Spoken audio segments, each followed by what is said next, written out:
నమస్తే, welcome to special focus. నేను సునీల్. యుద్ధం ఆగుతుంది, హర్మూజ్ తెరుచుకుంటుంది, చమురు రవాణా అవుతుంది, బతుకులు నడుస్తాయి, ఆర్థిక వ్యవస్థలు పరిగెడతాయి. అమెరికా ఇరాన్ మధ్య శాంతి చర్చలు మొదలైన తర్వాత ఇలాంటి ఊహాల్లోనే కనిపించింది ప్రపంచమంతా. కట్ చేస్తే అంతా తుస్సు, ఉత్తముచ్చట అనిపిస్తోంది సీన్. లెబనాన్పై ఇజ్రాయెల్ దాడులు ముమ్మరం చేయడంతో అమెరికాతో శాంతి చర్చలు నిలిపివేసింది ఇరాన్. నెతన్యాహు మీద ట్రంప్ ఓ రేంజ్లో ఫైర్ అయ్యారు. మరి ఇప్పుడు ఏం జరగబోతోంది? యుద్ధం ఆగడం ఇక కలేనా?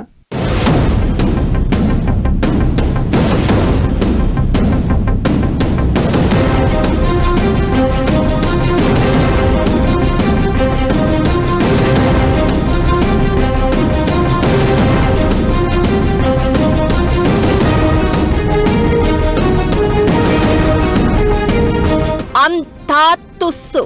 సీన్ మళ్లీ మొదటికి. ప్రపంచ దేశాలకు ఇరాన్ భారీ షాక్.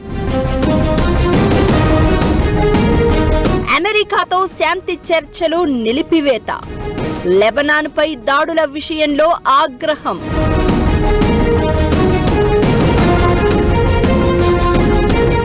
దాడుల విషయంలో ఇజ్రాయెల్ తగ్గేదేలే. ట్రంప్ నెతన్యాహు మధ్య లెబనాన్ మంటలు.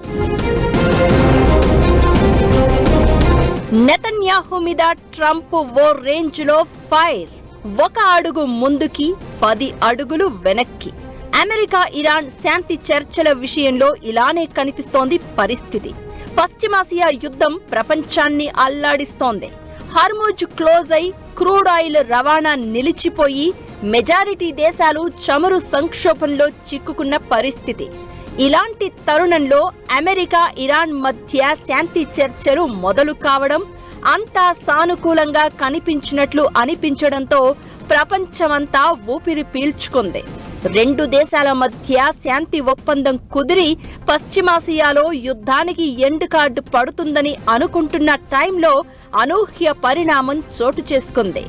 లెబనాన్లో ఇజ్రాయెల్ కొనసాగిస్తున్న సైనిక చర్యలకు నిరసనగా అమెరికాతో పరోక్ష చర్చలను ఇరాన్ నిలిపివేసింది.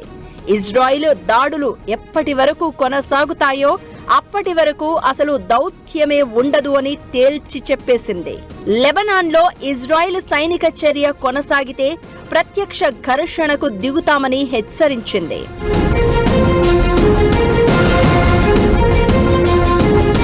శాంతి చర్చలు దాదాపు ముగింపు దశకు వచ్చేశాయి. ఇక అంతా కూల్ అనుకుంటున్న టైంలో ఇరాన్ నిర్ణయంతో పశ్చిమాసియా కథ మళ్లీ మొదటికి వచ్చినట్లయింది. అమెరికా ఇరాన్ మధ్య శాంతి ఒప్పందం ప్రయత్నాలు ఒక అడుగు ముందుకు 10 అడుగులు వెనక్కి అన్నట్లు కనిపించాయి ఇప్పటి వరకు. అయితే ఇకపై ఆ మాత్రం కదలిక కూడా ఉండబోదని ఇరాన్ ప్రకటనతో తేలిపోయింది. ఒప్పందాన్ని అడ్డుకోవడమే లక్ష్యంగా లెబనాన్పై ఇజ్రాయెల్ దాడులు సాగిస్తోందన్న వాదనే చివరకు నిజమైందనే అభిప్రాయాలు వినిపిస్తున్నాయి. దాడులు ఆగే వరకు అమెరికాతో చర్చలు సాగవని ఇరాన్ తేల్చేసింది. ఇకటు ఇరాన్తో పాటు యెమెన్, లెబనాన్, ఇరాక్లోని భాగస్వామ్య కూటమి అంతా కలిసి హర్మూజ్, బాబెల్ మాండెబ్ సముద్ర మార్గాలను మూసివేయాలని డిసైడ్ అయినట్లు ప్రచారం జరుగుతోంది. ఇది ప్రపంచం గుండెల్లో వణుకు పుట్టిస్తోంది.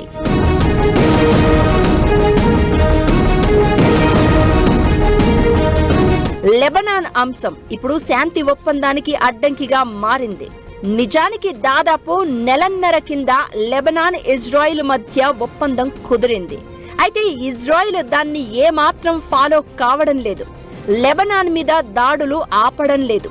అయితే గాజా, లెబనాన్పై దాడులు నిలిపివేసి లెబనాన్లోని ఆక్రమిత ప్రాంతాల నుంచి ఇజ్రాయెల్ తమ సైన్యాన్ని పూర్తిగా వెనక్కి తీసుకోవాలి అనేది ఇరాన్ డిమాండ్. దాడులు ఆగితేనే చర్చలు సాగుతాయని ఇరాన్ క్లియర్ కట్గా చెప్తోంది. ఏప్రిల్ 17న ఇరాన్తో కాల్పుల విరమణ ఒప్పందాన్ని ప్రకటించిన ట్రంప్ తాను ఇజ్రాయెల్ దాడులను అడ్డుకున్నాను అని డబ్బా కొట్టుకున్నారు. అయితే ఐడిఎఫ్ మాత్రం ఏమాత్రం వెనక్కి తగ్గడం లేదు. లెబనాన్లోని చాలా ప్రాంతాలు ఇప్పటికే ఇజ్రాయెల్ ఆధీనంలోకి వచ్చేశాయి. అయితే దాడులు ఆపే వరకు దౌత్యం ప్రసక్తే లేదని ఇరాన్ తేల్చి చెప్పింది. పరిస్థితి మళ్లీ మొదటికి వచ్చినట్లయింది. దీంతో యుద్ధం ఇప్పట్లో ఆగే పరిస్థితే కనిపించడం లేదు. అమెరికా ఇరాన్ మధ్య శాంతి చర్చలు ముగింపు దశకు చేరుకున్న వేళ లెబనాన్పై దాడులు చేయడంతో ఇజ్రాయెల్ ప్రధాని నెతన్యాహుపై ట్రంప్ సీరియస్ అయ్యారు. ఇజ్రాయెల్ను అంతర్జాతీయంగా ఏకాకిని చేస్తున్నారని, ఇరాన్తో అమెరికా దౌత్య ప్రయత్నాలకు ప్రమాదం కలిగిస్తున్నారని మండిపడ్డారు. ప్రస్తుత పరిణామాలను పట్టించుకోకుండా పిచ్చివాడిలా ప్రవర్తిస్తున్నావని నెతన్యాహుపై తీవ్ర ఆగ్రహం వ్యక్తం చేశారు ట్రంప్. ఏం చేస్తున్నావో అర్థమవుతోందా అని నెతన్యాహును ప్రశ్నించిన ట్రంప్, తాను లేకపోతే జైల్లో ఉండేవాడివని, తానే కాపాడుతున్నాను అని నెతన్యాహు మీద చిందులు తొక్కినట్లు తెలుస్తోంది. లెబనాన్పై దాడులు కొనసాగితే అది ప్రపంచవ్యాప్తంగా ఇజ్రాయెల్ను మరింత ఒంటరి చేస్తుందని హెచ్చరించారు. అయితే అటు నెతన్యాహు మాత్రం తగ్గేదేలే అంటున్నారు. లెబనాన్తో కాల్పుల విరమణ ఒప్పందం కుదుర్చుకోవాలని ట్రంప్ ఒత్తిడి చేస్తున్నా దక్షిణ లెబనాన్లో ఇజ్రాయెల్ దళాలు తమ కార్యకలాపాలను కొనసాగిస్తాయని నెతన్యాహు ఆఫీస్ ప్రకటించింది. ఇజ్రాయెల్ నగరాలు, పౌరులపై హెజ్బొల్లా కాల్పులు కొనసాగిస్తే సైనిక చర్య కొనసాగుతుందని ఇజ్రాయెల్ స్పష్టం చేసింది.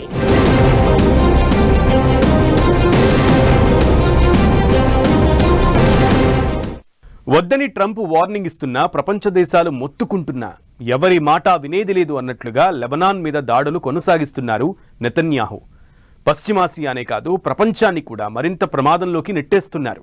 అసలు లెబనాన్ మీద నెతన్యాహుకు ఎందుకు ఇంత కోపం? ఆ రెండు దేశాల మధ్య వైరం ఎప్పటిది? చరిత్ర ఏం చెప్తోంది? ప్రస్తుతం లెబనాన్, ఇజ్రాయెల్ మధ్య పరిస్థితులు ఎలా ఉన్నాయి?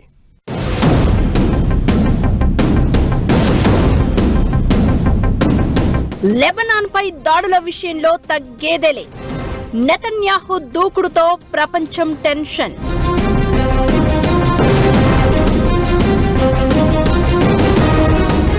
లెబనాన్, ఇజ్రాయెల్ మధ్య వైరం ఏంటి? రెండు దేశాల మధ్య చరిత్ర ఏం చెప్తోంది? లెబనాన్ మీద నెతన్యాహుకు ఎందుకు కోపం?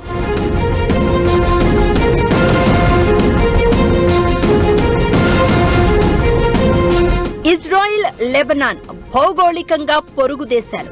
రెండు దేశాలు ఒకదానికొకటి ఉత్తర దక్షిణ దిశలో ఉంటాయి. రెండు దేశాల మధ్య 79 కిలోమీటర్ల సరిహద్దు ఉంటుంది. రెండు దేశాల మధ్య నేరుగా 210 కిలోమీటర్ల దూరం. యుద్ధం, ఉద్రిక్తతల కారణంగా రెండు దేశాల మధ్య ఎలాంటి రవాణా సదుపాయాలు లేవు.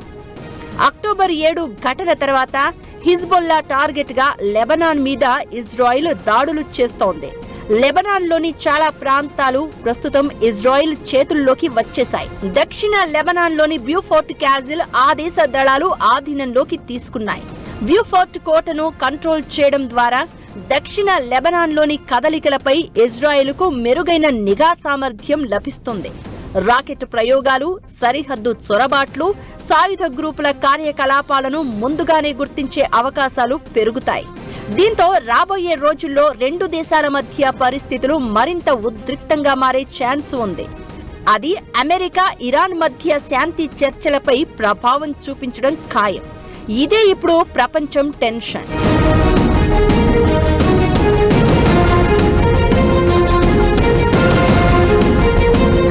ఇక లెబనాన్ మీద ఇజ్రాయెల్ దాడులకు ప్రధాన కారణం హిజ్బొల్లా. ఇది ఇరాన్ మద్దతుతో నడుస్తున్న షియా ముస్లిం సాయుధ సంస్థ. ఇది ఇజ్రాయెల్ను నాశనం చేయాలని టార్గెట్ గా పెట్టుకుంది. ఉత్తర సరిహద్దుకు హిజ్బొల్లా నుంచి ఎప్పటికైనా ముప్పు తప్పదని ఇజ్రాయెల్ భావిస్తోంది. దీంతో ఆ సంస్థను టార్గెట్ చేస్తూ లెబనాన్ మీద దాడులతో విరుచుకుపడుతోంది. నిజానికి ఇజ్రాయెల్, లెబనాన్ మధ్య 7 దశాబ్దాల కిందే శత్రుత్వం మొదలైంది. 1948లో అరబ్ దేశాలతో కలిసి ఇజ్రాయెల్ మీద లెబనాన్ యుద్ధం చేసింది. ఆ తర్వాత 1970-80లలో పాలస్తీనా విముక్తి సంస్థ లెబనాన్లో ఆశ్రయం పొంది ఇజ్రాయెల్ మీద దాడులు చేసింది. దీంతో 1978, 1982లో లెబనాన్ను ఇజ్రాయెల్ ఆక్రమించింది. ఇక ఇజ్రాయెల్ ఆక్రమణకు వ్యతిరేకంగా ఇరాన్ మద్దతుతో 1985లో హిజ్బొల్లా ఏర్పడింది. అప్పటి నుంచి ఇప్పటి వరకు లెబనాన్, ఇజ్రాయెల్ మధ్య పచ్చగడ్డి వేస్తే భగ్గుమనే పరిస్థితులు కనిపిస్తున్నాయి. 2023 అక్టోబర్ 7న ఇజ్రాయెల్లో హమాస్ దాడి తర్వాత వైరం మరింత ముదిరింది. హమాస్ మీద ఇజ్రాయెల్ యుద్ధం మొదలుపెట్టగా హిజ్బుల్లా రంగంలోకి దిగింది. పాలస్తీనాకు సంఘీభావంగా ఇజ్రాయెల్ మీద దాడులు చేయడం మొదలుపెట్టింది. ఇజ్రాయెల్ ఉత్తర భాగం మీద రాకెట్ దాడులతో విరుచుకు పడుతోంది. దీంతో అక్కడి నుంచి లక్షల మంది వలస వెళ్లిన పరిస్థితి. దీంతో హిజ్బుల్లాను టార్గెట్ చేసింది ఇజ్రాయెల్. లిటానీ నది దక్షిణ ప్రాంతం నుంచి హిజ్బుల్లాను తొలగించి తమ దేశ పౌరులను సురక్షితంగా చూడాలనే లక్ష్యంతో దాడులు చేస్తోంది. 2024 సెప్టెంబర్ నుంచి లెబనాన్ మీద ఎయిర్ స్ట్రైక్స్, గ్రౌండ్ ఆపరేషన్స్ చేస్తోంది ఇజ్రాయెల్. ఈ ఘటనలో హిజ్బుల్లాకు చెందిన కీలక నాయకులు చాలా మంది చనిపోయారు. లెబనాన్ ప్రభుత్వం బలహీనం కావడంతో ఆ దేశంలో హిజ్బుల్లా రాజకీయ, సైనిక శక్తిగా మారింది. ఆ సంస్థను తుదముట్టించడమే లక్ష్యంగా ఇజ్రాయెల్ చేస్తున్న దాడుల్లో చాలా మంది సామాన్యులు ప్రాణాలు కోల్పోతున్న పరిస్థితి. హిజ్బుల్లాకు ఇరాన్ సపోర్ట్ ఉంది. దీంతో లెబనాన్ను ఫ్రాక్సీ యుద్ధ భూమిగా చూస్తోంది ఇజ్రాయెల్. అయితే లెబనాన్ మీద దాడులు ఆపితేనే శాంతి చర్చలు ముందుకు వెళ్తాయని ఇరాన్ అంటుంటే అసలు దాడుల విషయంలో తగ్గేదే లేదని ఇజ్రాయెల్ అంటోంది. అటు అమెరికా, ఇటు ఇరాన్ మధ్యలో లెబనాన్ అన్నట్లు తయారైంది పరిస్థితి. ఇజ్రాయెల్ దాడులు ఆపకపోతే ప్రత్యక్ష యుద్ధానికి దిగుతామంటున్న ఇరాన్ ఏం చేయబోతుందనేది ఇప్పుడు ప్రపంచాన్ని టెన్షన్ పెడుతోంది. ఇరాన్ ఇంకోసారి వార్ స్టార్ట్ చేస్తే ఆ ప్రభావం ప్రపంచం మీద పడే అవకాశం ఉంటుంది.